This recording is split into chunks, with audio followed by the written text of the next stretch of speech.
Hey guys, this is Nick here with NicksWhipShop, and in this video I'm going to be teaching you how to make a 3-foot 12-plat nylon snake whip such as this. This nylon snake whip is a 12-plat whip. The overlay has 12 strands, and there are 2 plated bellies underneath the overlay that you see. The fall hitch is a 4-point fall hitch.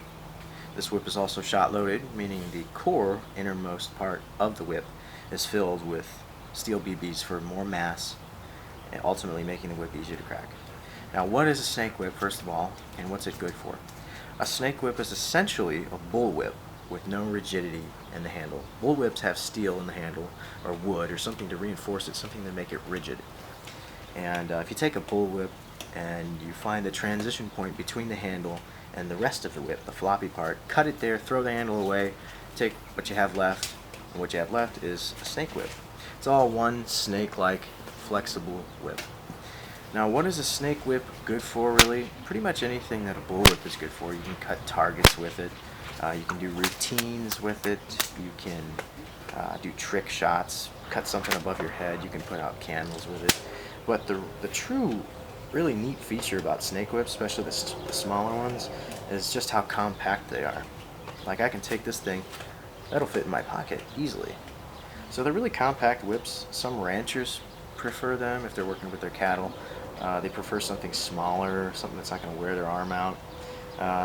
You can imagine something like this is going to be a lot easier on your arm after a full day of work than, say, something like a 10-foot bull whip.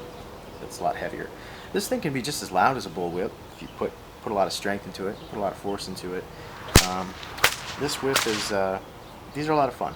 These are something you can take with you anywhere, really. So I've been getting a lot of requests for this tutorial, and I thought it'd be about time that I do it. Sorry for everyone else who has requests for a video. I really am trying to make that happen. It's just there's so many, I can only do one at a time. So thank you guys for watching this video. First of all, I want to thank you for if you haven't already subscribed, please do. I would really appreciate that. I put a lot of work into these videos, and they do take a lot of time to make. So if you could return the favor by subscribing to me, I would greatly appreciate that. So let's get started with this whip. Hope you enjoy. Hope you learned something.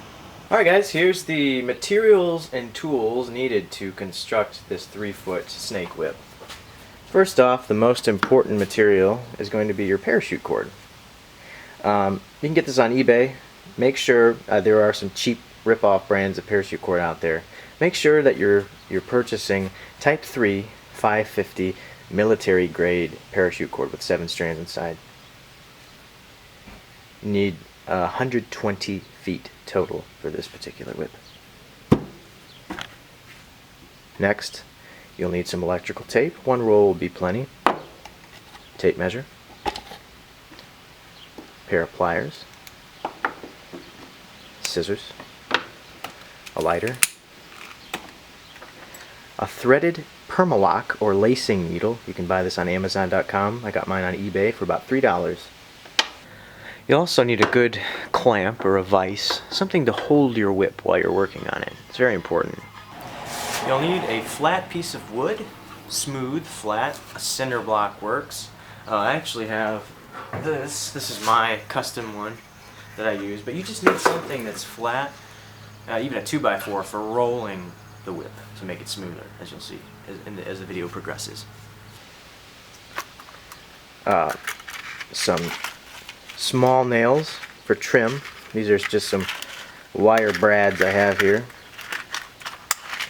Razor blade.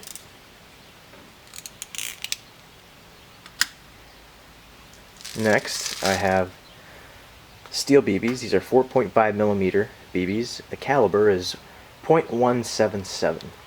You're going to need a couple hundred of these. I don't think you can buy them in containers less than 300. So just get the smallest container you can find. I got 6,000 here, so I'm all set. And lastly, you're going to need roughly 7 to 8 ounce cowhide, and that equals about 3 millimeters. You can take a look here. Let me zoom in for you. You can kind of see the thickness of what you'll need. You can find this on eBay. Alright guys, first step for this whip is to measure out 3 feet 2 inches of your parachute cord.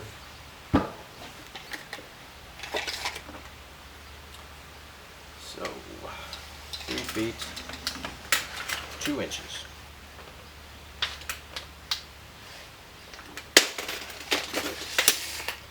And cut it and gut it. You're going to cut, you have here your 3 foot 2 inch section. You're going to see these inner strands. You're going to pull them out. Alright? Throw them away, save those strands. Well, you'll have many strands as we go through this whip extra. But just make sure you set a couple feet of it aside for you will be using those inner strands on the last part of your whip. So you're left with this coreless, gutted 3 foot 2 inch piece of parachute cord. You're going to take your lighter and melt down one end, just so it starts to glow a little bit, just so it gets a little bit liquidy and molten. Pinch it quickly to keep it from fraying as you're working on your whip. And the other side, you're going to, see that? You can kind of see it's kind of fraying a little bit. You're going to poke it a little bit like that. Just open it up a little bit so it kind of looks like a flower or something on top. Then you're going to take your lighter and just briefly touch it like that. Alright? Now you're going to take a BB, and on that end you want to see if you can fit one in there. And if it goes in, you're good. Goes in. Awesome. Let's move on to the next step. Okay, so our next step is we have here our hollow piece of parachute cord. One end we singed and pinched to seal it off, and the other end we kind of have an opening with the edges melted to keep it from fraying.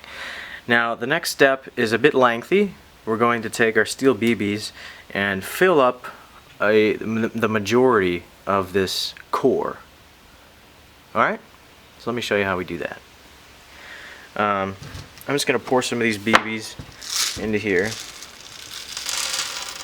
so they're easier to pull out. I'm just going to take one at a time. I'm going to zoom in a little bit.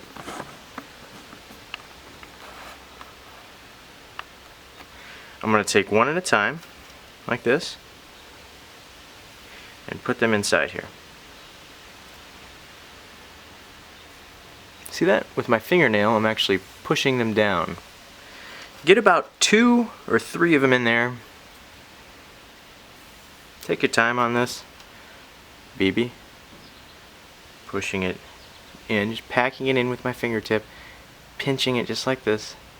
Fingernail, sliding it down the core. Now at this point, I'm going to zoom out. At this point, I want to go down the whip, down the core of your whip, and you're going to measure out. Right here, you're going to take the opposite end that you're feeding the BBs into, and you're going to stretch out 8 inches. Mark 8 inches like this. You're going to tie a knot here. Alright, just like that. Got a knot. And really put the beans to it. Really tie that knot like you mean it, okay? I'm talking all your strength. This stuff can withstand 550 pounds, so you're not going to break it. Pull it really tight. Take your pliers, compact that knot a little bit, squeeze it so it's not going to be bulky. Trying to get it as compact as you can. Now this knot is going to act as a stopper for the BBs. Take the BBs that you had, start with the first one you did, slide it all the way down to that knot. It stops at the knot. The knot keeps it from coming out. Now this is going to take you a little while because you have to fill this whole portion from here all the way up to the top with the BBs. Now what does this do? It's going to make it easier for the whip to crack. More momentum can build up. More mass means easier to crack. So just going to keep on doing this. Just keep on filling this. This is known as the shot bag of your whip, the shot loaded core. And all I'm doing is I just keep on feeding these BBs into the parachute cord. Another important reason for purchasing 550 Type 3 military grade paracord is because any other type of parachute cord is not, the diameter is smaller and you won't be able to fit these BBs into it. Found that out the hard way. That's what I get for trying to pay cheap on paracord. Paracord's running about $10 per 100 foot these days. Price has gone up quite a bit. I'm even seeing some $12 for 100 feet. So fill up that whole thing until you get about right there, stop when you got about an inch left. So do that. I'll meet back up with you. Okay guys, now that you've filled up the core with the BBs, you can feel how much weight there is there. You've left an inch at the top. What you're going to do is take your lighter, and this is the end that you were feeding the BBs into. You're going to do just what you did to the other side in the beginning. You're going to heat up the tip, take your pliers, and seal it. You're just closing it off so they don't come out. Okay, at this point, you want to take, this is the core of your whip. This is the innermost portion of your whip. You're going to take the end that you were feeding the BBs into and you just sealed off. You're going to take it and put it in your clamp like this. About a ½ inch in. Give it a few tugs, make sure it's not going anywhere. As you can see, it's not. Alright, we're ready to cut the strands. Alright guys, take your spool of parachute cord, take your tape measure, take your scissors, and we're going to cut off of this spool 2 5-foot pieces of parachute cord. So 5 feet.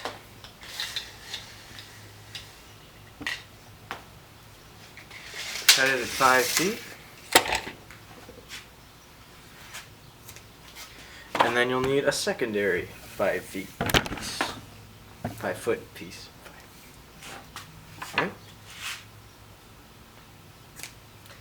And gut both of these strands. From here on out, you're gutting all the strands. You're pulling the inner strands out.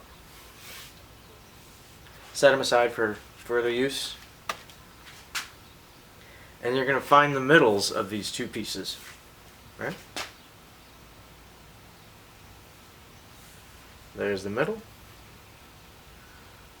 Hold that middle. I'll hold it with my teeth. And find the middle of the other one.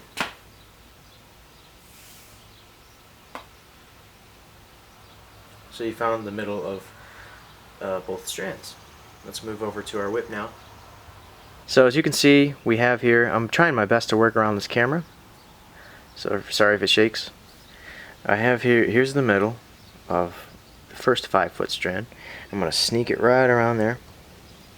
So the middle is resting, the core is resting on that middle. I'm going to take this strand, fold it under, and this over, okay? Now that's the middle. I'm going to slide this up and make there be a little loop in here. And I'm going to take my other 5-foot strand, take one end of it, slide it through this point right here. And once it's in, you can snug that down and pull it all the way till you come to the middle. There's the middle. Okay, so this is what it's going to look like. Now you're going to push this up to the top and snug it down. Pull all these strands, 4 of your strands. Now we're going to start plating. Now I'm not going to spend a lot of time explaining plating because I explained it quite thoroughly in my other video. So if you're having trouble with this, I suggest you watch how to make a 6-foot paracord bullwhip. I talk about plating a lot more, but hey, I'll go through it again for you guys. The strand that's on the bottom here, the lowest, is on the surface, is pointing to the upper right. So that means we need to take this strand around the back. See that? Took this one around the back. And we're going to take it through these guys, under one, over one. Pull that tight. Now, the surface most strand that's furthest down is pointing up to the top left. And you're just alternating. And the sequence for this is under one, over one. And pull every time. So then you're alternating. Under one, over one. You're going to work your way down. You're going to keep doing this all the way down until you have about 3 inches of each strand left. So go all the way until that happens. So as you can see, we've been working our way down here, and I want to show you guys a little tip. Personally, for me, once I get to about a foot, I like to, loosen the vise and slip it back up, put it in the clamp like this. Now, when you do this, don't tighten it down with all your strength, because you're going to severely dimple the whip itself. So just enough, snug it up so it's not going to, and rolling it out will take care of that. But just don't pack it down really unnecessarily tight. Just enough to hold it when you're pulling. So keep going, carry on. Okay, so as you can see here, we are about to run out of our 4 strands here. And at this point, you're going to want to take your electrical tape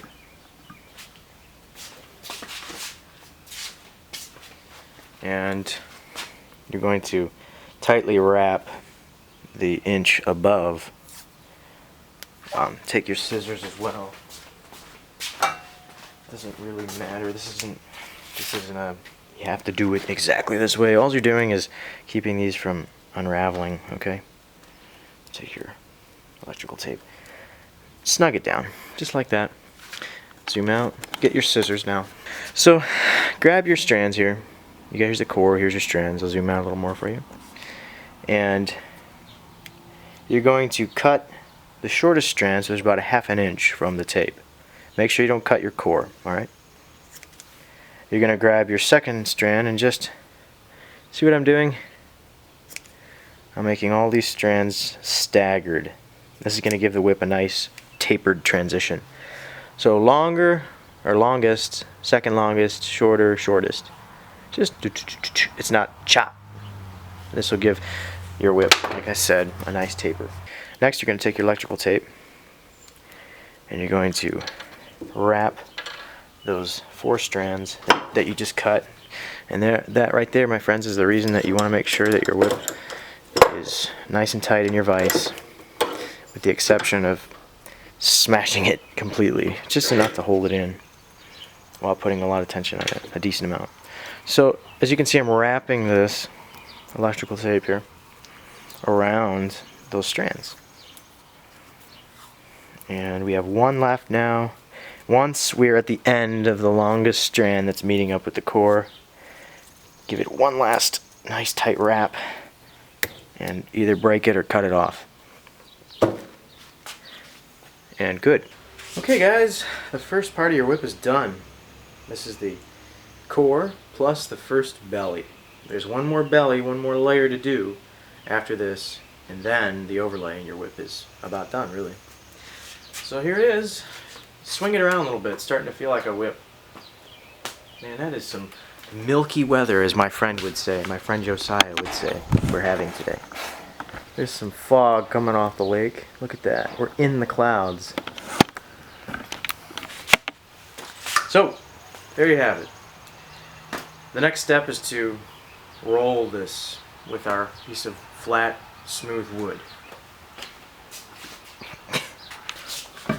Okay, you're going to take your whip, what you have so far, lay it flat, take your flat cinder block, whatever you're using to roll it, and put all your weight into it.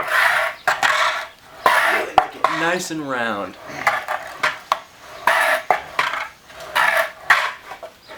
Slowly work your way down. Really do it hard over the electrical tape, because the electrical tape's kind of stubborn and it's kind of sticky and it wants to bend its own way.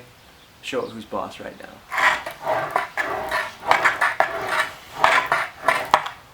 It's a really good ab workout. I was working on a 12-footer one night. I worked 12, 13 hours straight, and each belly I would take about 10 minutes to roll it, like I'm doing right now, because I wanted it to be really round and smooth the next day when I worked on it. And the next morning, man, my abs were killing me. It really is a good workout if you do this all the time. You feel it's really warm after you roll it. So there you go. It flows better now. smoother. So the next step is to cut the strands for our next belly. Great job, guys. You got your first belly done. Keep up the good work. Part 1 of this video is done. Moving on to part 2. Alright guys, welcome to part 2 of this video. Getting ready to cut the strands for our next belly. You're going to need your parachute cord, scissors, and a tape measure once again. And you're going to need 2 7-foot sections, 1 5-foot section, and 1 2-foot 6-inch section. So cut those all. I'm going to do that right now. I'm going to start with our 2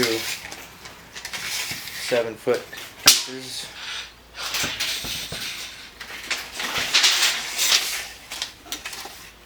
It's always nice when you have 2 strands that are the same length, because you can just double it up with the spool. Okay. So what I'm doing to all these strands, is I'm gutting all of them. So I'm taking the cores out.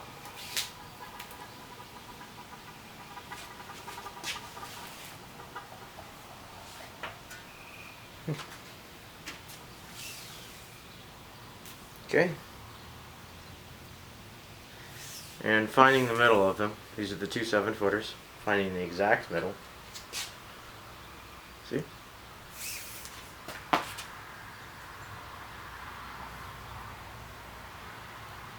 Tying a knot. Pull really hard on these knots. Do the same thing to the other 7-footer, finding the exact middle.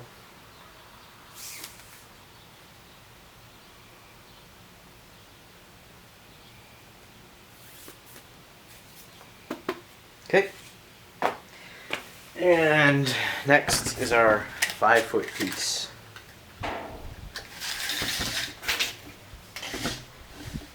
Five feet. Cut it.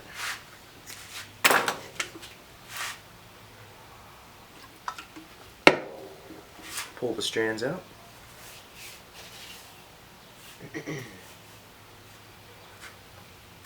Now instead of finding the middle, you're going to stagger it. There's a white background for you.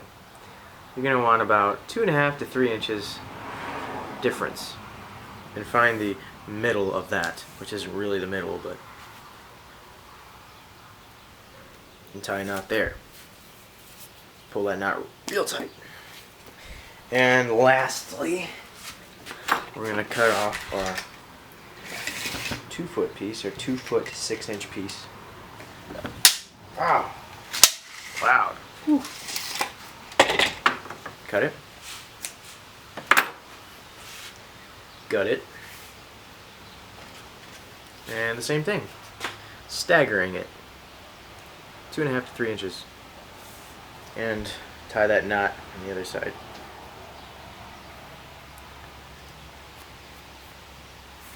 Alright. So we have our 4 strands here. Put the 2 shorter ones together. And the 2 longest ones together. And we're ready to get started on our next belly. Okay, here's what we just finished in the last section of this video, and I'm putting it right back in the vise, or your clamp, just the same way we had it. Alright, make sure that's snug down nice and tight. Don't have to worry about crushing this part. You really want to make sure that it's not going to come out. Actually, I'm going to put that in a little further, up to the braided portion. Right there. And I'm just doing the same thing I did last time. It's essentially the same thing, but just with more strands. Nothing to worry about. I'll zoom in. Alright. Got my strands. If I sound like I don't have teeth, that's because I'm holding the strands in my teeth. Taking the 2 longest or shortest, doesn't matter. And you can see where the middles are because those knots. That's why we do those knots, so we can tell where the middle is. Put the knots right behind. Alright? right side comes over the left side goes under.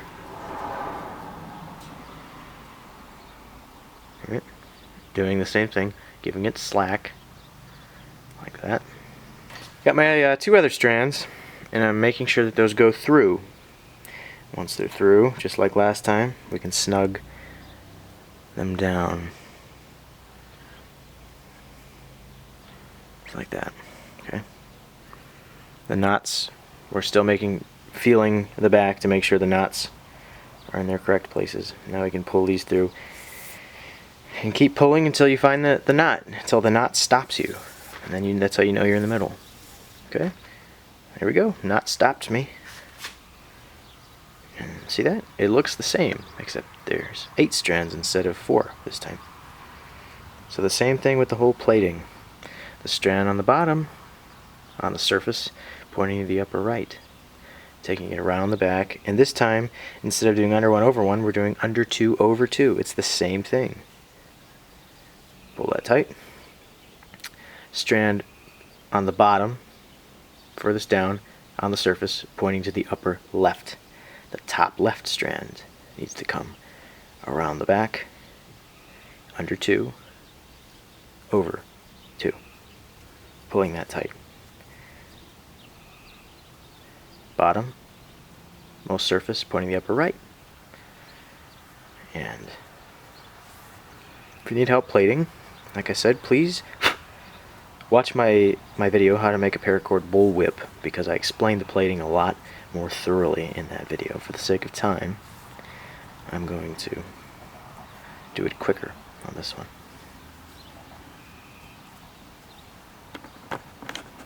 Okay, so you can see it really starting to look like a whip, and we're doing under 2 over 2.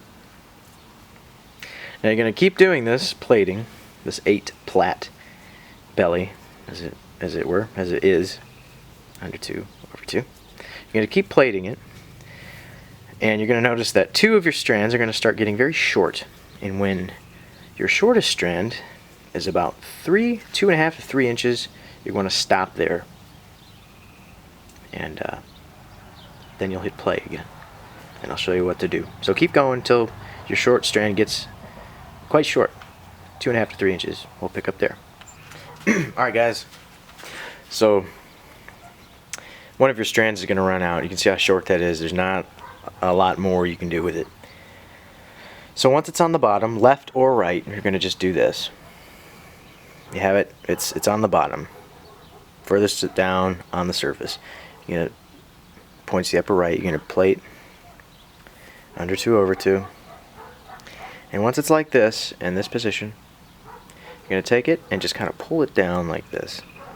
Kind of hold it there just like that, and just act like nothing ever happened. Strand on the bottom, on the surface, pointing the upper left now. Now you have 3 on the left side. And nothing's changed over here. You're still under 2 over 2.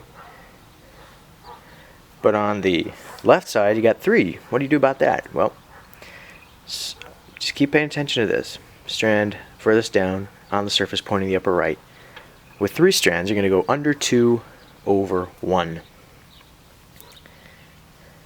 Like that. And this just kind of becomes one with the core, the strand that we dropped.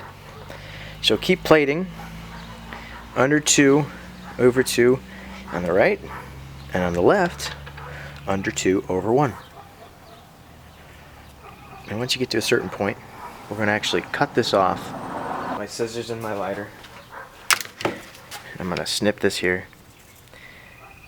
So there's just about nothing but a ½ an inch left. I'm going to singe it, melt it, and press it into the core.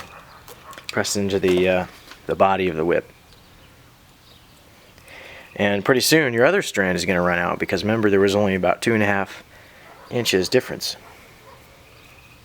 And then you look at that, I'm running out again. That's what I want. I'm doing the same thing, just on the other side, the opposite side.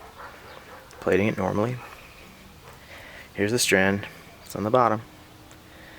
Pushing it in, and that's where its final resting place will be. And now I have an even under 2 over 1 on each side.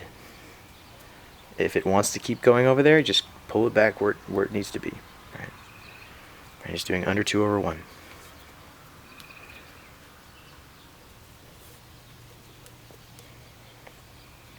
Keep going, under 2/1. Okay guys, as you can see, I ran out of my other strand, so I did the same thing I did a little bit ago. And now I'm left with an even 3 on each side, under 2/1. I know it feels like no time has passed by, but let me tell you, a whole day, I think a day and a half has passed by, 2 days. I just came back from a sweet wedding. Yeah. For you, it's like no time has passed by. Funny how that works. So I'm just consistently going, guys, under 2/1. And pretty soon I'm going to run out of another strand, and I'm going to repeat the step that I did up here when I had 4 on each side. Just repeat the process of dropping strands, okay? So I'm just going to keep on going. Under 2/1. Keep on going. Okay, 3 strands on each side, and I'm running out of here. So I'm going to drop the shortest strand here. Same way we've been doing it before. Pull it, and this strand becomes the one on the bottom pointing to the upper right. Plait it under 2/1.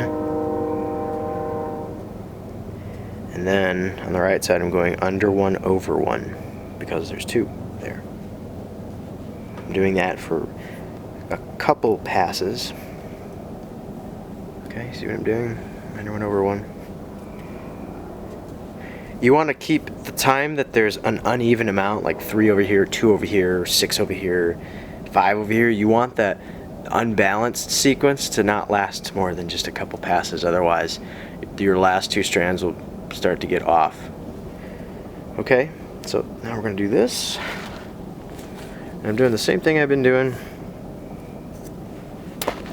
Lighter without hitting the camera.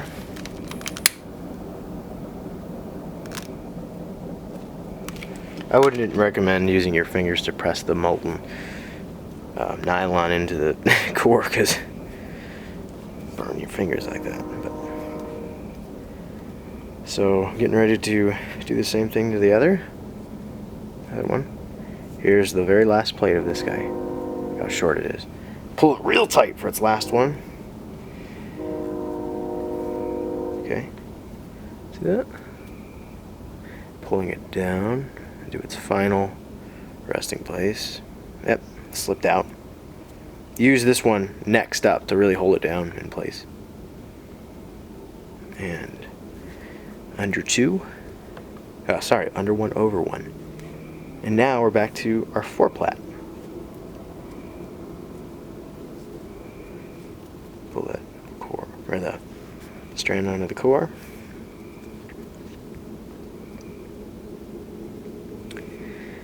It's a very humid night. Very sticky in the whip shop tonight. It's also very quiet. I usually I listen to music every time I'm making whips except for my tutorials, because the companies just can't handle themselves when people like me just want to listen to music.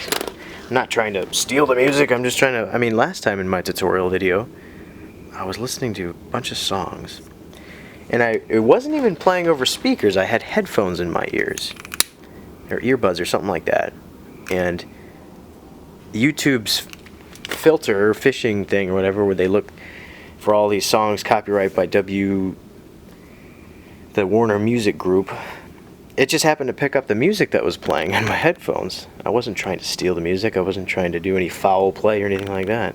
Picked it up, and they said, your video has been discontinued in Germany because we found this particular song in your video, and I wasn't even trying to, I didn't even intend for the viewers to be hearing it. I just like to listen to music while I work.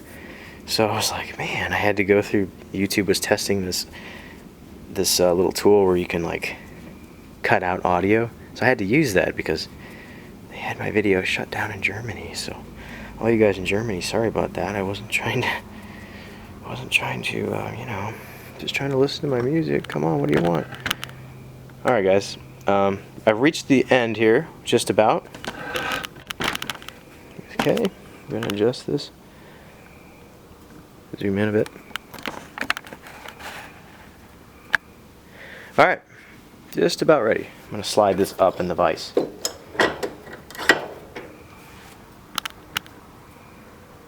Okay. Alright. So I'm plating under one, over one, because I have 4 strands left. So many bugs in here tonight, it's ridiculous. Keeping me company while I whip make. So just a little bit left. And then when there's about 3 inches left on each strand, I think that's what we've been doing, 3 inches left on each strand. Let me zoom out, sorry. Alright, there. We're going to do our whole electrical tape deal again. It's a good stopping point. Just going to cut off a piece of electrical tape. And I prefer cutting it off, because if you tear it off, it gets all bunched up and bulky, and you don't want bulkiness in your whip. Here's about a 2-inch piece. Kind of wrap it around here. Snug. Don't crank it down too tight. And then we're doing our whole staggered thing again. Once again, taking care not to cut your core, because then you'd have to start over again. That wouldn't be good, unless you got a lot of time on your hands and you like wasting time. Alright, staggered. I'm going to trim my last one a little bit. And now we're ready to wrap it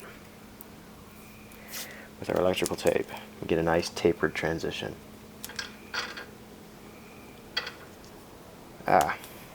See that? You can get it with packing tape, I found. That's a different story. Packing tape, when it sticks on itself, you're done. Electrical tape, luckily you can pull it apart, salvage it, but my goodness, packing tape, once it sticks on itself, you are done.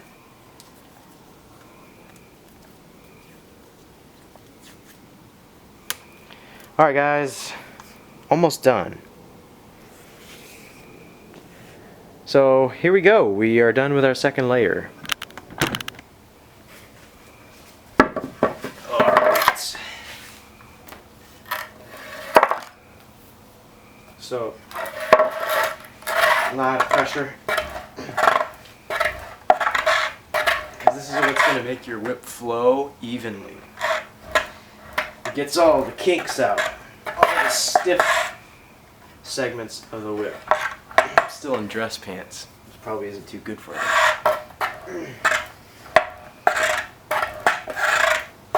The harder you roll it, the more fluid it will be. Sometimes, when I roll whips, alright, really putting a lot of upper body strength into this thing. If you get it really hard, if you really put a lot of force into it, the electrical tape gets hot, almost to where it's going to hurt your skin if you touch it. Alright guys. Oh hey, there we go. It's rolling out nicely. Part 2 of this video is complete. It's time for the final overlay, final layer of parachute cord. Let's get started. So we're going to cut the lengths, the strand lengths, the sections for our overlay. It's going to be a 12 plat overlay. You're going to need 2 12-foot sections, one 10-foot section, one 7-foot section, one 4, and one 2.5-foot section. So I'm going to start off by cutting obviously my two longer ones. I like to do the longer ones first. So 2 12-foot pieces.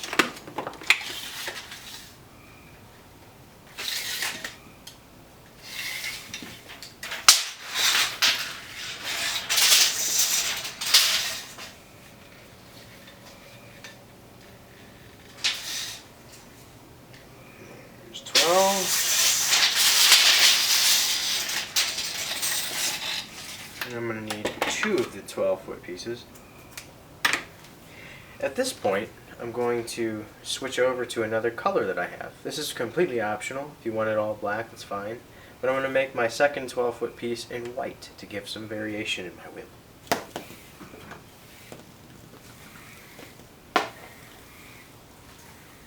There's our second 12-foot piece. So I'm going to gut these two 12-foot pieces now. The longer the strands are, the more time they take to gut. I am working on a 20-foot whip, and you got to work with really long strands, 40 feet long. You're working with 40 feet on each side, so they take forever to gut.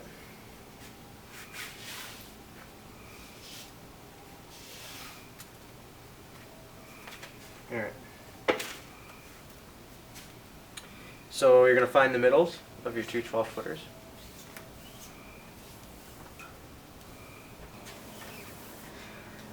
So there's the middle. Set it aside. Finding the middle of the other 12-footer.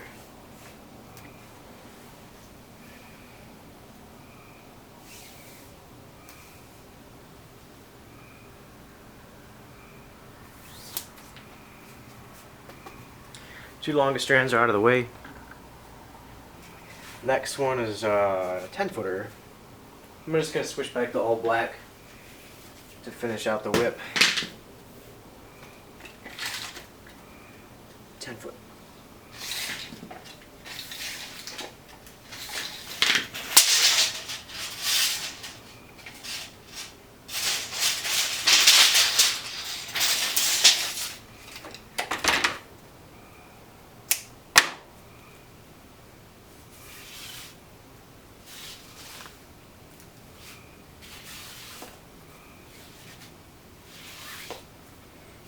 Gutting it, throwing the guts away.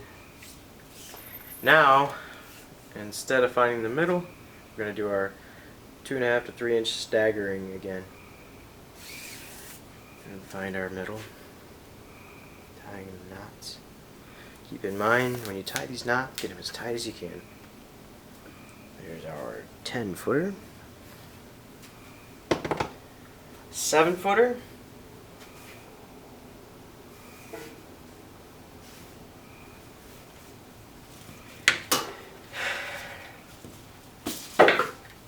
Cutting my 7-footer right now. About 7 feet.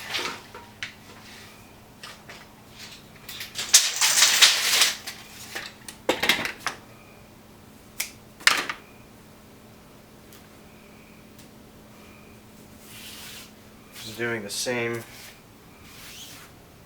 thing where I'm not finding the exact middle, just a few inches off. Doing this to the rest of them until to the shortest one.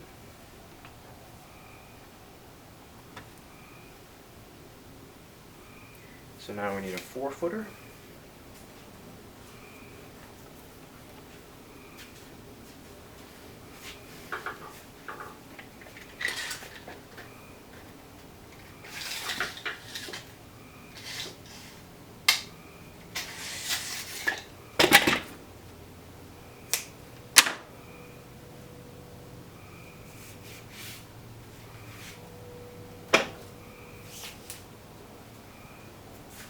Three-inch difference. There's the 4-footer. And the last one is 2 feet 6 inches. This is the short one. 2 feet 6 inches.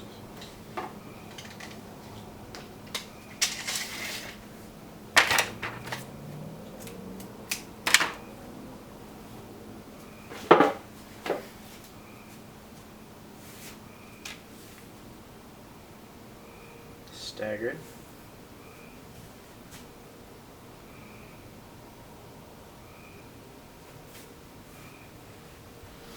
Alright, So we have here 6 of our strands, and it's time to tie them on to the whip. Alright, so we got our whip is back into the vise, and in one hand I have the 3 longest strands, and in the other hand I have the 3 shorter strands. So it doesn't matter which ones you do. Take either your 3 longest or your 3 shortest. Just the way what we've been doing. Like this.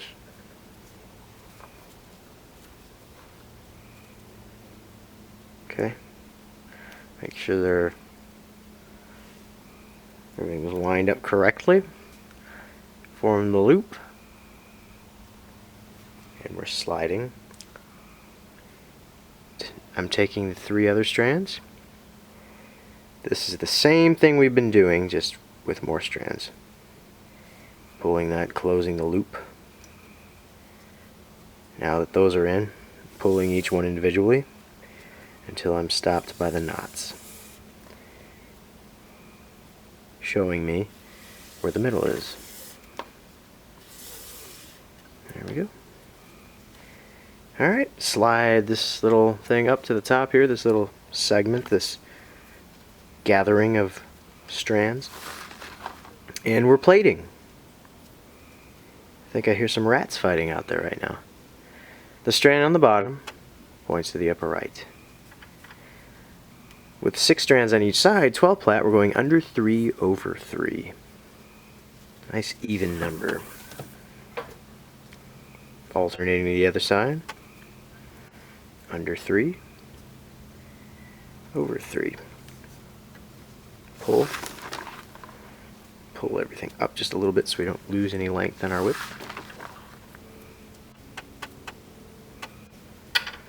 Alternating under 3 over 3. Strands, sometimes it's hard to tell which one's underneath. All you can do with that is take one, pull it, and watch what happens over here. See that? And this is the strand. This is supposed to be up here. There we go. Pulling. And I'm just alternating just like I've been doing this whole time.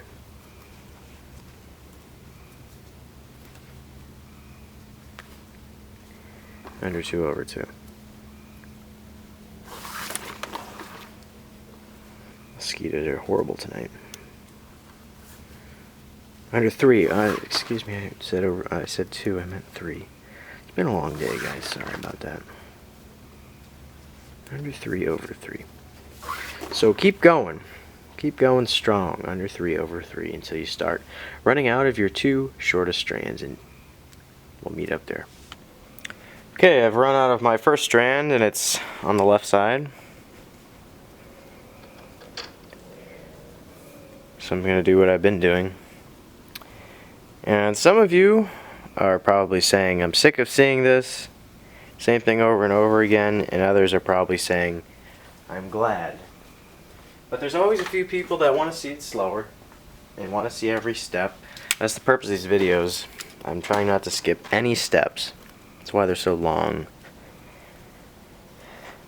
So here's the strand, pulling it under.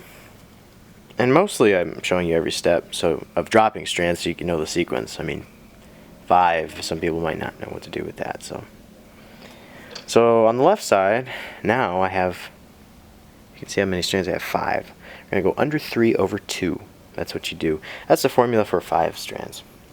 Still, we have 6 on the right. Left and right, yeah. See that? And on our left side, we still have under 3 over 2. Do one more, and I think it'll be about time to snip the remnants of our dropped strand. I'll do that right now. Snip and singe. Press that in. So now we're going to drop the other one. It's going to be the same thing. I'm going to run onto my other strand. I'm going to do the same thing I did on the left, but on the right. So do that. So here I am at a steady 5 on each side, going under 3/2. And now that you know the sequence of what you do, for 5 strands you go under 3/2. For 4 is under 2/2. For 3 is under 3/1. And for 4 is under 1/1. So go ahead and finish out, and you're going to go all the way down and keep on going. Okay guys, I've been plating and plating, and I am left with only about 3 inches left here of my core.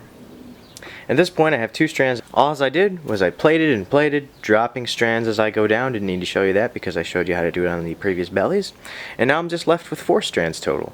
And when you have this much left of your core, about 3.5 inches, somewhere around that area, you're going to want to make your fall now. So let's go over to the workbench, grab your Permalock lacing needle, and you're going to need 28 inches of hollow parachute cord. So you're going to gut 28 inches of your cord, and we're going to step over to the workbench. Okay, so you're going to need your lighter once again, your scissors. Here is a 28-inch long piece of parachute cord that I've already pulled the strands out of. I've got my lacing needle, a pair of scissors. The first step you're going to want to do is you're going to want to cut a slant on this. Let me zoom in and focus. You're going to want to take this and cut a slant, about 45-degree angle. Just like that. You're going to take your lighter and you're going to melt that down a little bit, make it nice and soft, get it really hot. Melt the tip just like that, let it cool. You can pinch it a little bit if you want, make it cool quicker. And you're going to take your lacing needle, stick one end in the threaded end, and you're just going to thread it in. These needles really come in handy, let me tell you. I used to make, when I was first getting into whip making, I would make my own. I would take a copper tube, I would smash the tip, and then I would feed the parachute cord into the back and smash it with a hammer so it would hold. And it was a one-time use thing, so I'm glad I finally got one. They do make a huge difference. Okay, I'm going to move the camera a bit so you can see me and my needle. Open my viewfinder. Okay. So I'm taking this. This is everything that I have here. Get focused again. Sorry. Okay.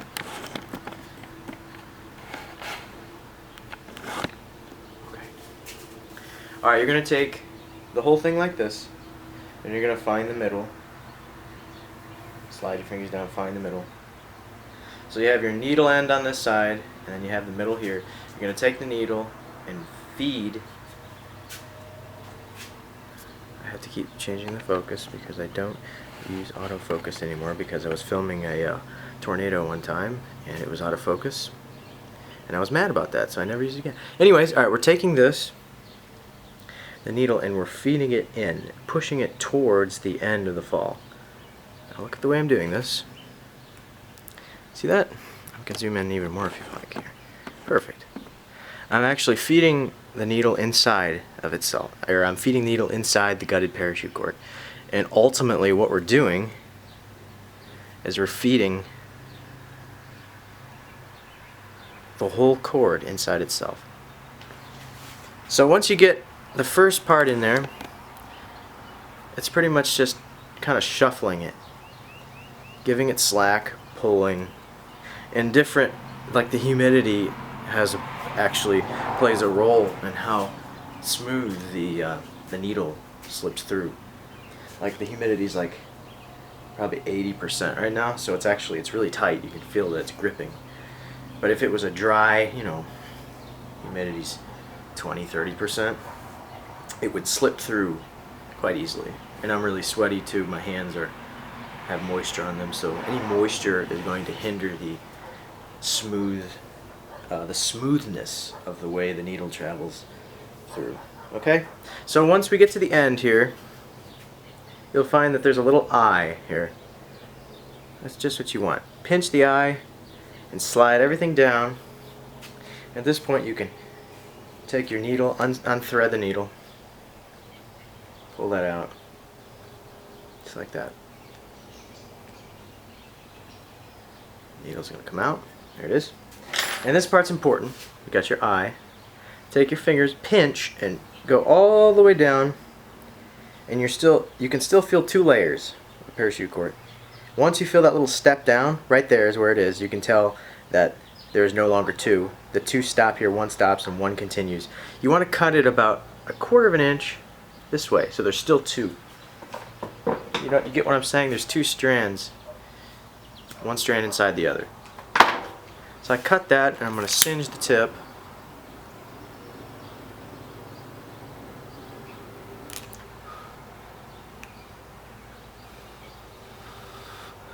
Let that cool. And that is your fall. This is the part of the whip that holds the cracker, the little tassel that makes the crack of a whip. So let that fall dry, and we're getting ready to connect it to our whip after it's dry. Okay, moving back over to our whip, we are almost done. I'm going to get a little bit more light on what we're doing here. There we go. Okay, so as you can see, got about 3 inches left, and I'm just going to plate a little bit more all the way down to where I have no more than 1/2 an inch. Okay, so I'm plating under 1 over 1, and then this last portion of your whip, you really want to pull tight as you can, because you want the tip of your whip, the end of the braid, the fall hitch as it's called, where the whip, the braided portion of the whip, the thong of the whip, is connected to your fall. You want that to be very tightly braided, because the smaller it is, the easier it is for your whip to crack. So put a lot of force into this. If your hands are wet, dry them off, because if your hands are wet, you're going to find that the parachute cord slips through your hands easily, and you won't be able to pull as tight as you should, or as you need to. Okay? So we're coming up on 1 inch, and we want 1/2 an inch.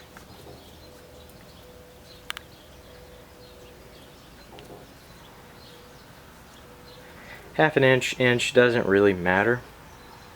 I just like to get my whips as accurate as I can to the length that I'm intending them to be. This one's intended to be a 3-footer. I don't want it to be a 2-foot 11-inch whip. Okay, we're going to call that good. Got about 3/4 inch on there. Now you can take your fall that we just made with the needle and all that. We're going to open it up. By doing that, we're going to pull this out. And don't worry, you're not pulling it back out like you just put it in. As you can see, when we singed the end of the fall, this little melted area is holding the 2 together. So you can pull on this, make it as big as you want, and it's not going to come out. It's like a noose in a way. You can open it and you can close it. There's your morbid comparison for the day. Alright, so you got it in here. We're going to take this, once again, slide it down to close that little eye. Okay? Just like that. And we're going to swing it around the back. Make sure it's tight once again. And now, as you can see, we are ready to tie the fall onto the whip. Here's the fall. I'm going to put it in the back. Once again, I'm not going to spend a significantly long amount of time explaining this, because I already did so in my previous tutorial, how to make a bullwhip. Your top strand on the left, you're going to take it around everything, your fall, and put it in the loop. And you're not going to want to snug these down very hard yet. You got one down, and the ones that you already do, I like to tie them in a knot so I know which one I already passed through. And it doesn't really matter which ones you do, just kind of go with the ones that fall in place. You're doing the same thing that we just did. Once again, tying the knot, not pulling with brute strength just yet, but we will. Here's our third. And here's my, let me zoom out a little bit, my knot, so I know that I've already done that. And now here's the last one. This is the white strand, the last one. I'm going to take it around, through. And this one we're going to pull this one this time. That's our last one. You're going to pull it really tight, get it nice and tight. And once again, you're going to do the thing where we snip a 45-degree angle, like that. Take your lighter, melt that down, and it's time to connect the needle once again. To thread the needle, the parachute cord into the needle. This is our final strand. We've just tightened this. It's still a little wet there, molten. You gotta wait till it cools. Okay, threading it into the needle. Oh man, sometimes it doesn't thread because the melted portion is too big. It's too bulky. What I'll do with that, melt it down. You should be using a pliers to do this. I'm just used to it, so I know how to avoid being burned. You just gotta do it quickly, really. I don't really advise you to do it with your fingers, but if you do, go ahead. Alright, it's going in now. Okay, so we have the last strand that we just did, this hitch. We're doing these little knots that we just did are called half hitches. So ultimately, this part of a whip is called the fall hitch because your fall is hitched to the whip. Okay, let's zoom in. All right, now we got our needle. We just have this attached. We're going to see here. This is sorry. The focus is very difficult to get right here. Okay, I'm going to hold it right there. Okay, alright. So here, this is the one that we have in my hand. What is that? Wow, I don't know what that is. Okay, we're going to go under here. And the reason we didn't snug these down yet is so we can fit it in there. We're going to go under all of these three strands. We're going through this knot. And here's the fall. We're going to go under the fall too. So going, zoom out. Under everything and through. And you're going to pull that pretty tight. Don't pull it as hard as you can or else it'll bunch the knot up, but just make it nice and snug. Now we're going to come down and do one at a time. Start with your top strand, not including the fall. Start with your top one. So it's our black one here. Grab the black strand. Pull. This is where you're pulling as hard as you can. Make sure the whip is clamped in the vise tightly. And I'm just starting at the top and working my way down. Don't pull on the fall yet. I'm doing this strand now. Again.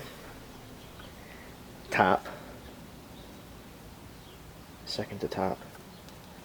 And the bottom. Now we can go ahead and grab our fall, hold the whip, and pull the fall. And really put the beans to it. Okay? So we have all our strands. As you can see, they are not as tight as they could be. My whip came out of the vise, the clamp. Put it back. And at this point, I'll take a pliers and snug each one of these up individually. So I'm going to do that. After you've snugged down your strands and pull as tightly as possible, you're going to take your scissors and snip the strands that you had tied in little knots. And you're going to cut all of them to about 1/4 of an inch, just like that. Also, you're going to cut your one that the needle was attached to. And be very careful not to cut your fall. Alright guys, here's what we should be looking at this stage. And it's almost done. Plating, check your plating. If it looks bumpy, no big deal, because we're going to get ready to roll the whip between your hard surface pretty soon. Now the next step is to cut off these excess knots, so let's do that. Okay guys, we have the handle end of the whip and a clamp, and we're going to take our electrical tape and we're going to find the closest knot this way and just put our tape in front of it. We don't want to cut off, we want to save the most possible amount. Okay? So we're just going to take this and tape it off. Don't worry, this is not how the whip is going to look. I'm actually going to do a knot on this whip. Okay, we have this taped off and it's time to cut off the excess. Take your razor blade and we're going to cut through all of this paracord. This is a fresh razor.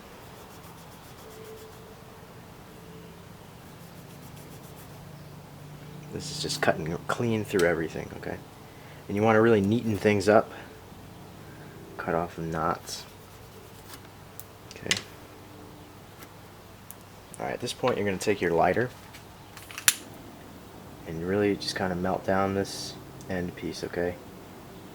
Once you do that, take the side of your lighter and flatten it out just like that to seal everything in.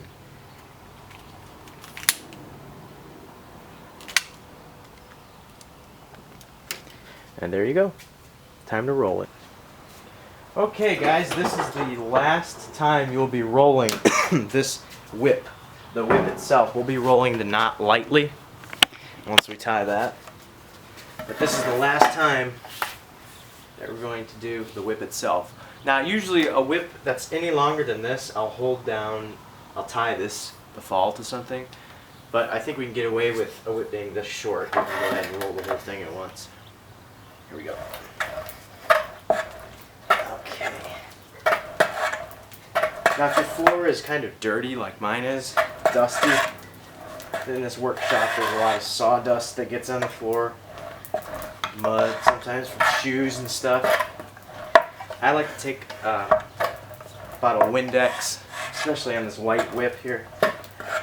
It's not the best idea to roll a whip with any white color on a dirty floor because there are some chemicals that will stain it permanently.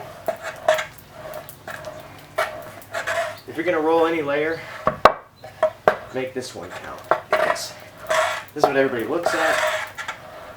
Keep in mind, every time you roll an overlay like this, you're still working on the inner bellies. But this overlay is what people see. It's going to give the whip its final flexibility and fluidity when you crack it. Sometimes I get it to do that. I take a little bit of water, put it on your slab or whatever, just so it gets some grip. Otherwise it'll be slipping like this.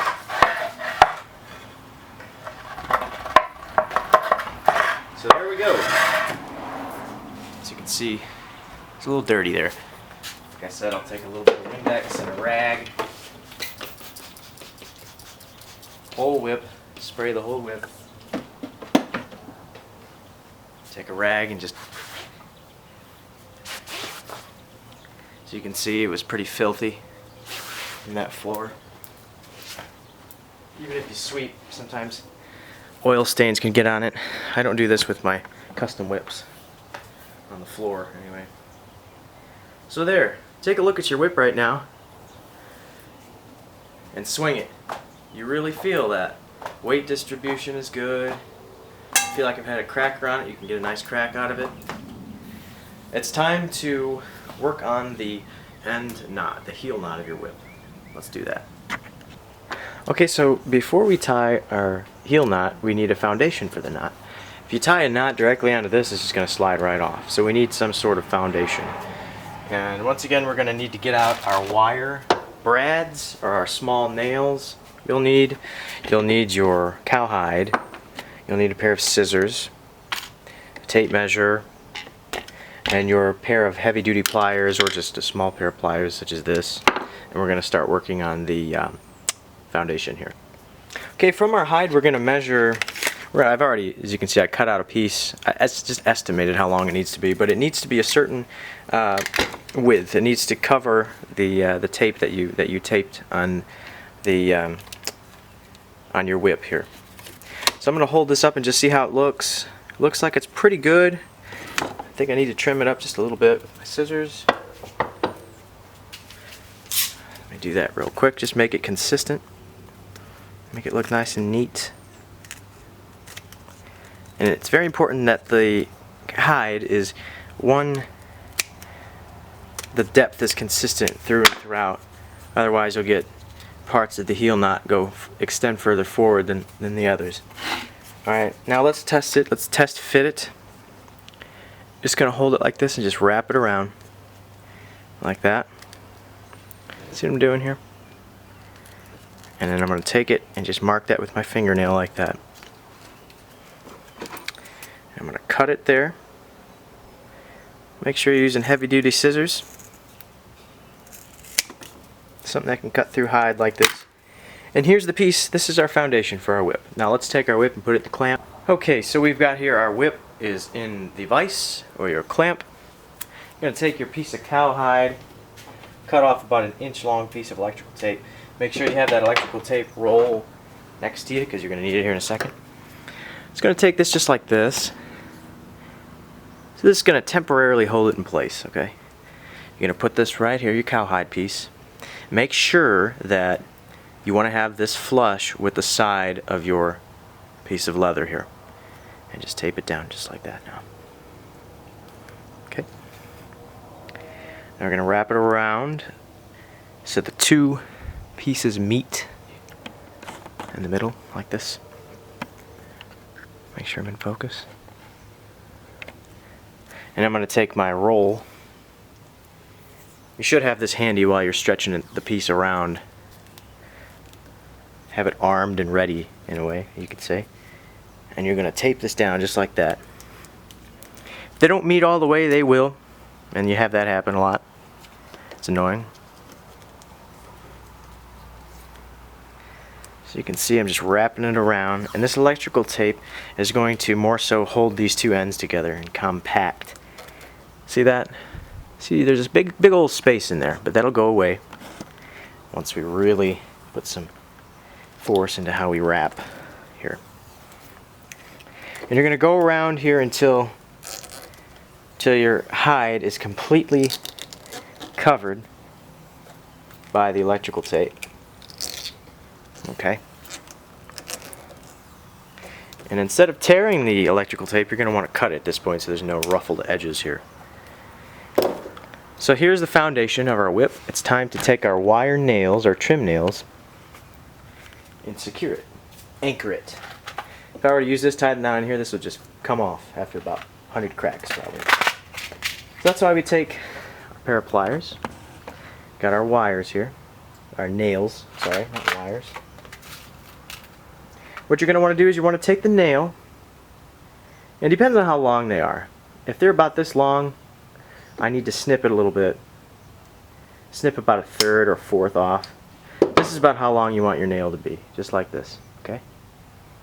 Let me zoom in, show you what I'm doing here. Here's the nail. You're going to take it and put it in the pliers, like this, and the pliers is going to hold it for you like this.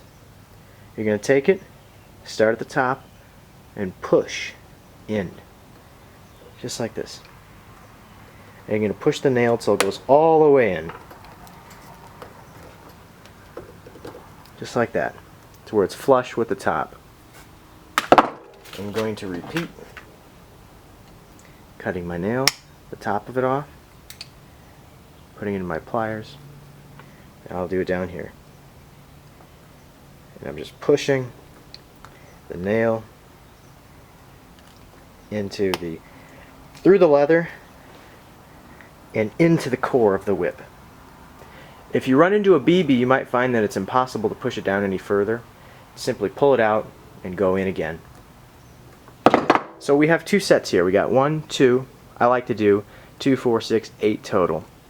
On the snake whips you can get away with less. 8 is a relatively small amount. On a 16 plat Indiana Jones bull whip, 8 foot, I like to do as many as 24 nails to hold it in.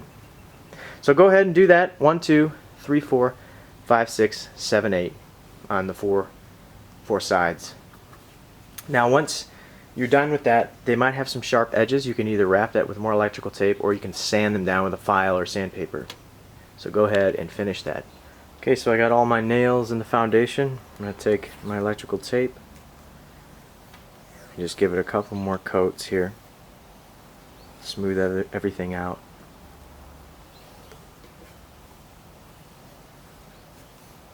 Once again, cut it instead of tearing it.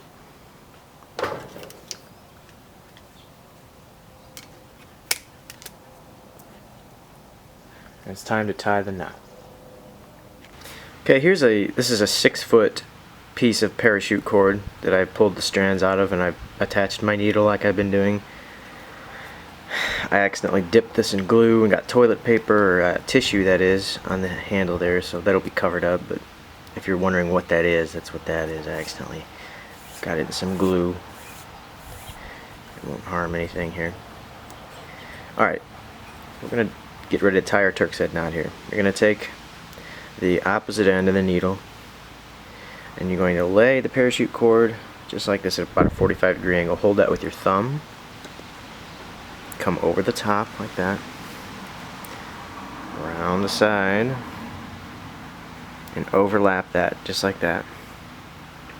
Okay? Started here, we went around here, around the back, overlapped this, and now we're pulling it up the side, overlapping this guy, laying it. We're just kind of making a square. See how we already have two sides of the square complete now. Over here, just like this.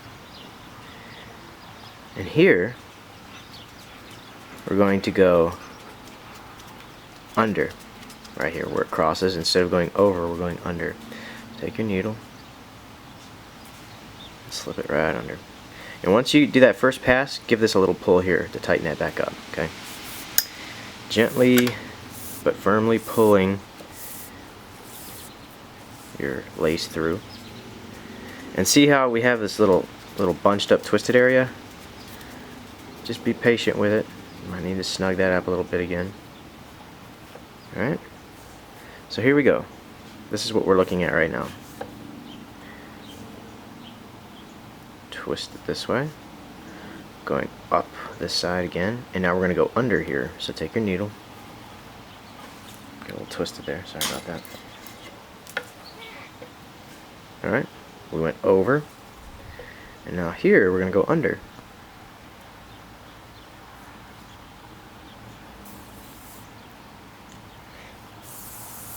Going as slowly as I can here. And see how we have all these knots here. All these bunched up areas, not knots, twisted sections. Just slowly work your way through there. Get it even, or get it straightened out, untangled, untwisted, get it flat on the right side of the strand you're going under, and then you can just twist it easily, gently. Okay, we're going over here. See that? Over the top one, over this one, and under this one. So grab your needle. This is another way you can make sure everything stays flat. Take your fingernail and run it down like this until you get to your needle,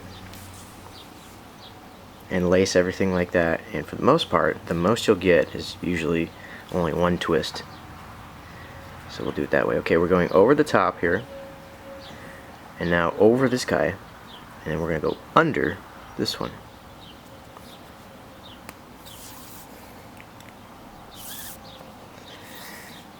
I apologize for if this might be confusing. The way I'm holding this, it's very difficult to do this over a camera. So sorry. Alright. So we went over this guy, evening things out as we go. Over this one, under this one, over this one. Alright, grab your needle again. Over the one on the bottom. Over this one. Under this one. So go over, under.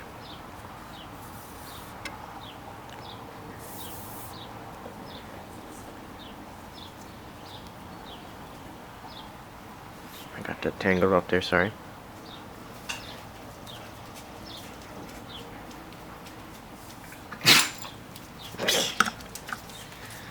Dog sneezed. Tighten that up.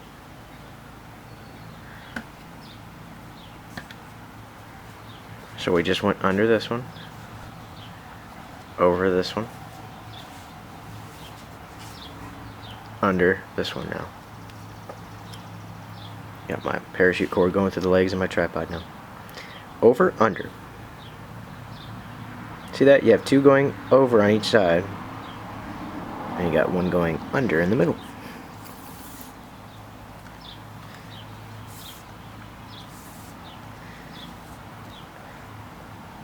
I learned how to tie knots from a fellow in Australia by the name of Bernie. He goes by Bernie46 here on YouTube. He's got a lot of good kangaroo hide bullwhip tutorials, and that's where I learned how to make knots, so I want to say thanks to him for his great tutorials. So we went under this one, now we're going to go over this one, and then we're going to go under this one. As you can see by now, you never go under 2 times in a row or over 2 times in a row. It's staggered, under, over, under, over, under. A typical weaving, universal way of weaving, even a carpet is that way too for the most part. As if I know anything about weaving carpets, I really don't. Alright, we went under this guy, go over this one, and then we're done with our first pass, and then any steps after that are just retracing my path. So over and under, and we're back to start. Oh, caught my tripod again. Alright, pulling this through. So you can see there's going to be a little bit of a twist here. We don't want that. Alright, so there we go. This is the knot. Now at this point what we're going to do is we're going to even everything out. See that? We're going to take everything and space things evenly. Like that. Push that over a little bit. Come on, focus. Too close. There you go.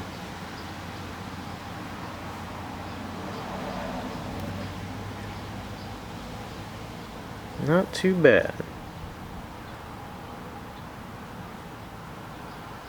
There's a pretty big space here. I'm going to actually push this down, push this to the left. It doesn't have to be perfect, just get it to where everything is pretty darn even.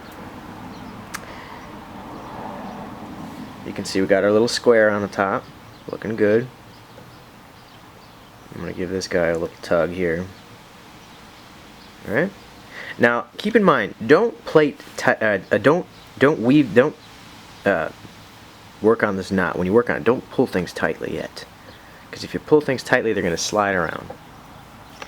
Alright, your knot is basically, the foundation's complete. Now all you're doing from here is retracing your path of your first pass. See? This is our first one. Over, under. We're just following what we just did. So, just tracing the first path, the first pass. Everything's already laid out for us. See what I'm doing here? I don't think there's any further explanation that I need to give on that, but I'm just going to do it for the sake of everyone on here.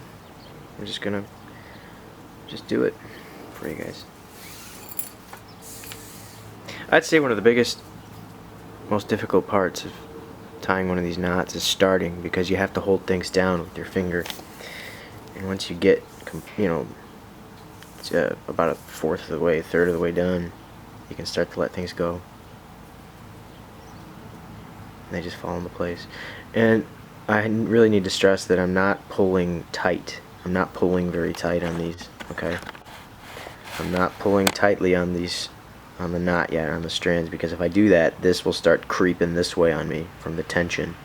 So I'm just kind of just fitting things into place without even just pulling it, so it's, there's tension on it, but I'm not putting a whole lot of tension on things yet.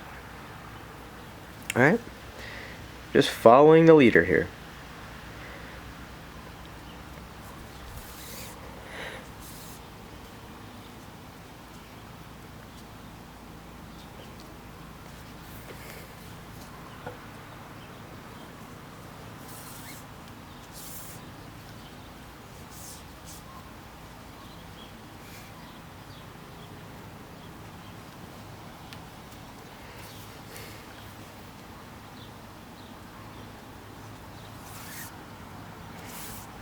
Making sure that my strands are still even as I go.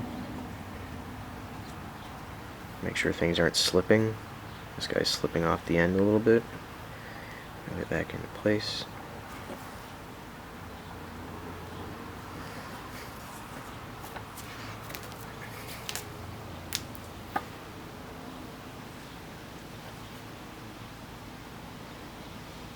over and under the two.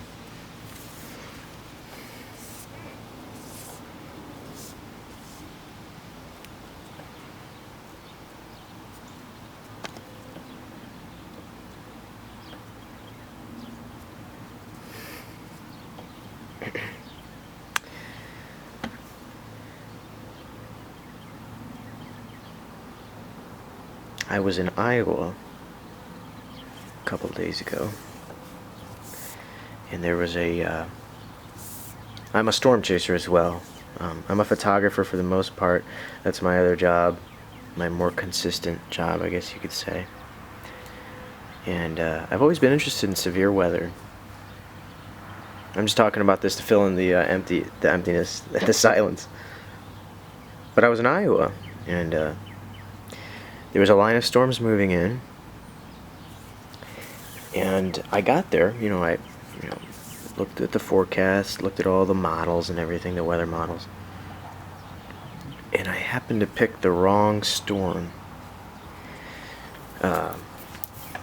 It's kind of a 50-50 when you're storm chasing. There were about 6 storms on this. There was a broken line of thunderstorms, supercell thunderstorms, and I picked the wrong one.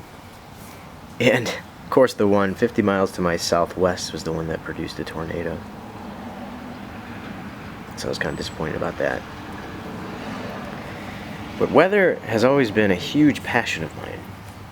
And I got into, I started with video. My brother and I would always make movies. We still do every now and then.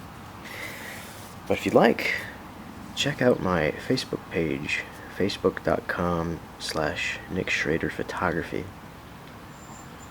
I now have quite a few subscribers on this NicksWhipShop channel. So I thought it's a little chance to talk about my photography as well. You guys might enjoy. Do a lot of extreme weather, tornadoes, lightning, stuff like that. So if you're into that stuff, please feel free to check it out. I'd love that. Also, check out my my other YouTube channel, Storm Chaser Nick. YouTube.com/Storm Chaser Nick. That's my photography/video extreme weather channel, if you'd like to check that out. Alright, as you can see here, I'm getting a lot of twists here, and at this point I want to refresh everything. Take my finger, slide it down like this, all the way to the needle, and if I just, there we go. Now everything should be nice and even. After I slide it under these two guys here, then I'm going to make sure everything's squared away and lining up the way it should be.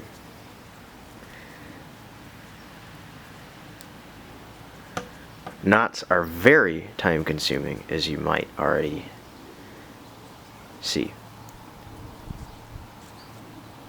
And this is an easy one too.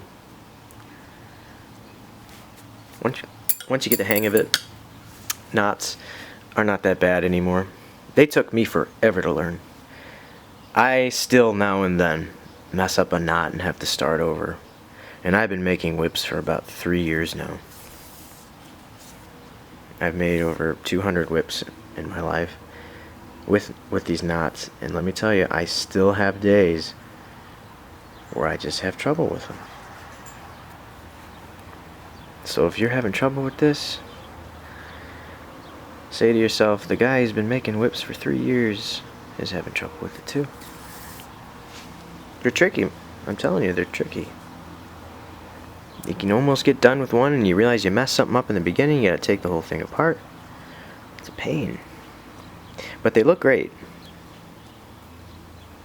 Alright, we have our second pass complete here. And then we're gonna go ahead and make sure everything is spaced evenly again. You want all the strands to be together, butted up against each other. And this doesn't have to be perfect, just try to get it even as you can. This one needs to go this way. You want all the little black squares, they should be squares, but they're not. You want them to be about the same size. That's about good. It's time to start our final pass.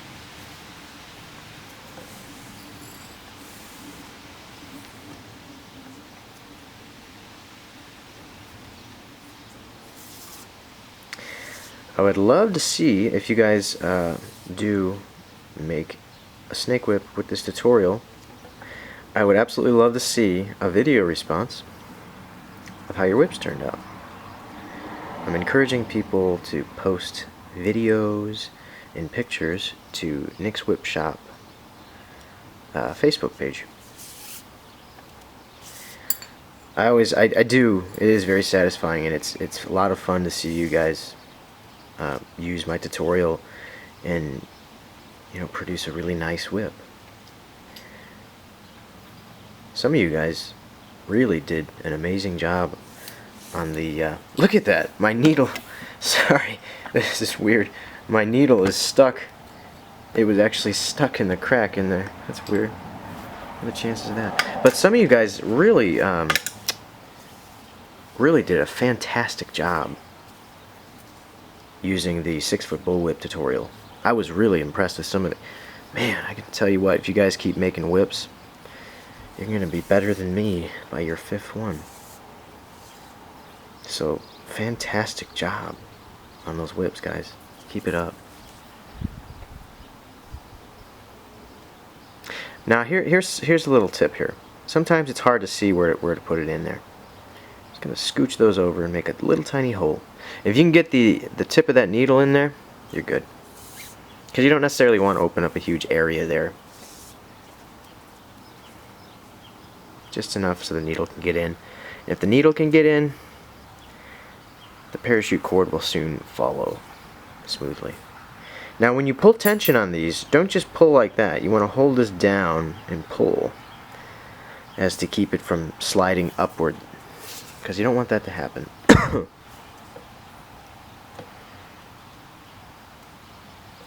Okay.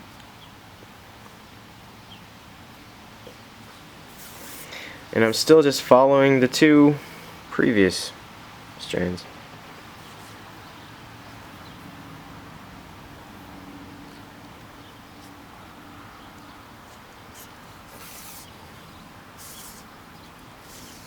A lot of people ask me, how did you get into whips? It's kind of a funny story for that. I, being a photographer, always knew that, as when I was a child, my dad, he loves science, as I do, and he was always teaching me things about science. I would ask him questions. Why does this happen? And he always had, a great accurate answer, because he loves science as well. And that's where I learned from him that the tip of a bullwhip, the cracker, actually breaks the speed of sound. And I'd been fascinated with fighter jets, supersonic jets, the Blue Angels, and the idea of sound, and it's just science in general. I love it. I still do. So I thought, wow, my camera does 1/8,000th of a second shutter speed, so why couldn't I get a shockwave, from the tip of the whip? So I, put together this little tiny whip. I still have the thing, a duct tape whip. I'll have to do a video on that. It was a duct tape whip with a drumstick handle and a twine core. I just made something, just whipped it up really quickly, just something that would crack. So I made that thing, and needless to say, it didn't work, because it just didn't work. I couldn't see the shock wave. It was kind of disappointing, but it got me thinking. I started getting fascinated with whips. Whips, they're pretty cool. So I started watching videos on YouTube of whips, nicely made, very nice whips. Whips by, I'm going to move these down, they're all starting to move on me. David Morgan whips, Indiana Jones whips. They were made by David Morgan, Indiana Jones whips. But I started watching videos of, and I found Adam Winridge.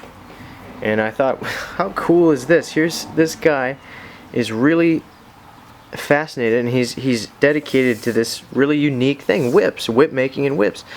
And I thought, wow, this is really awesome. I saw he did his whips. He did a video on showing something like 50 of his whip collection. So I saw that video and I was like, you know what? I'm going to try to make one of these things. So I started doing research, and I found I went on Instructables.com, and I found how to make a paracord nylon whip. So I bought my materials, and I made one. It turned out sloppy, but it cracked really, really well. And then I thought, wow, this is cool. So, you know, I bought more materials and I made another one. And my second whip that I made, I ended up selling for $50. And then when I sold it for $50, you know, I ended up losing money, obviously, in it with the time I put into it. But hey, I sold a whip for $50 that I made. Somebody bought it and they liked it. So I thought, wow, this is pretty cool. And I've always been one to like the idea of having my own business. Even if it doesn't mean even if it means that I'm not, you know, a millionaire, I'm not rich. I still have my own business, and people like my products. People use my products. And I'm talking away, and I just messed this up. Sorry, guys. But I thought, you know, this is really cool. So I kept making more whips with the intent of each time making them better. Making the next better than the previous one. And I think if you have that look on it, that outlook on it, you want to make the next one better than the first, you're just going to get better at it. You mess up, you do it differently the next time. And that's how I got into whips, guys. A combination of YouTube videos and me wanting to, my love for science and wanting to photograph a shockwave. But that's how I got into whips. My love for science. So.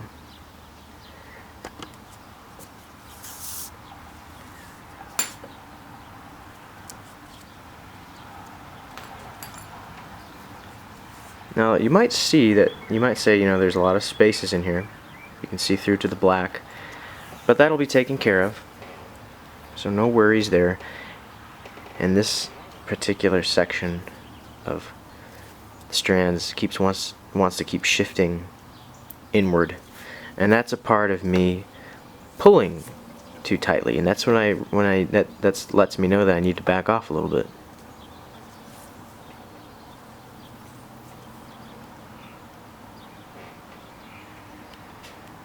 Make sure that, okay. Once you're getting your, you know, lacing the very last pass, try to make sure that everything is flat and there's not going to be any twists, because the tighter everything gets, the more difficult it is to untwist the parachute cord, because there's not a lot of room to work with. So try to get it right the first time. If you don't, it's no big deal. See, I got twists in there right now, but I think I'm alright. Okay. So that's we're almost done. Moving these guys over a little bit. That's it, guys. So that's done.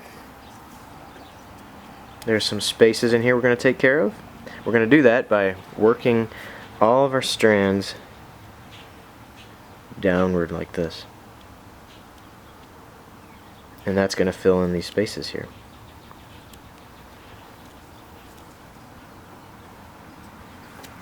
So go ahead and do that. Just make everything nice and even.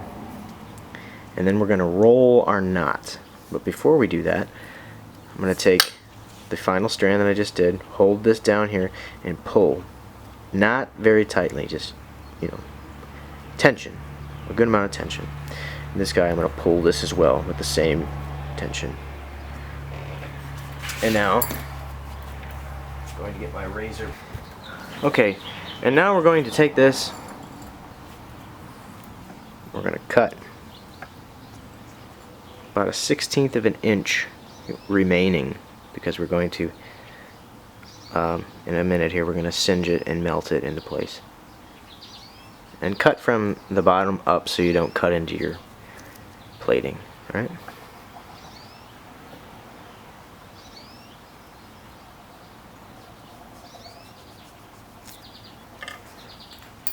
Alright, take your lighter and you're going to just singe and melt this part. Just press it in with your finger. Same with this guy.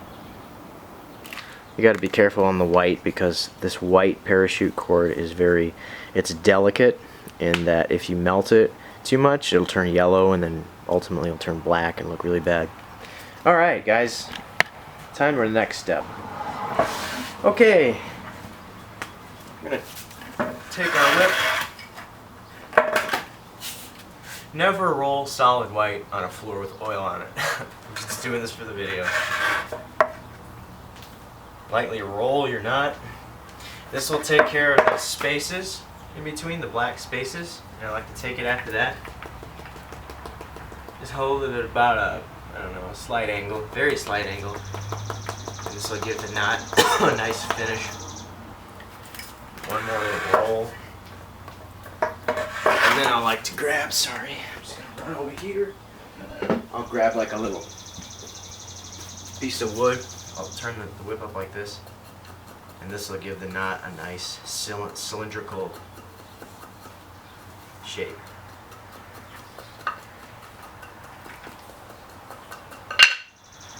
So there's our knot. See that? And as you can see, there are still some small spaces in there. That's just me trying to rush through the video. Get it done because I have to be somewhere. But there's your knot, guys. As you can see, hitting it on the edge there with the wood gives it that really nice, everything's tucked into place.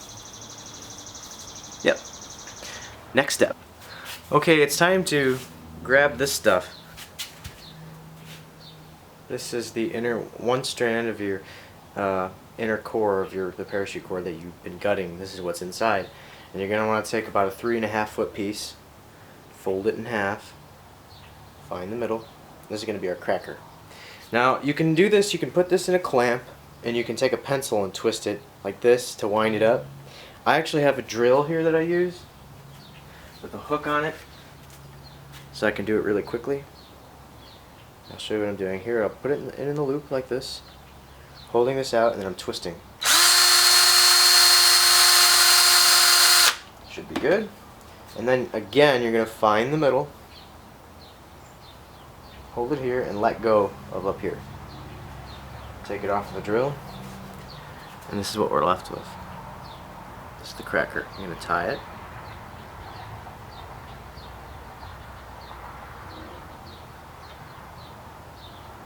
Like that. And then we're going to take scissors or a blade, something to cut. And you want about 2 inches of tassel here that you're going to cut. Scissors would work better than a blade, I would imagine.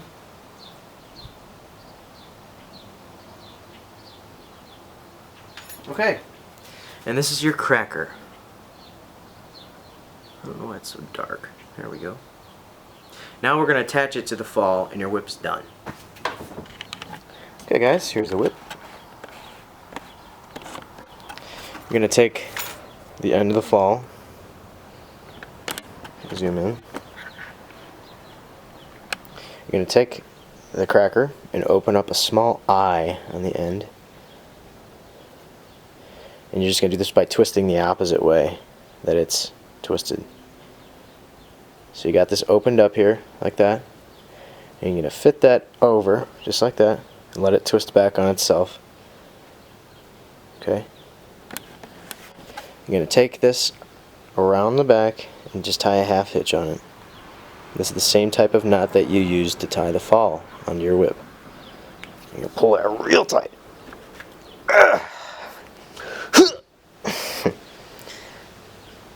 Sound effects are necessary as you're pulling. Alright. There you go. So here's the whip, guys. It is complete.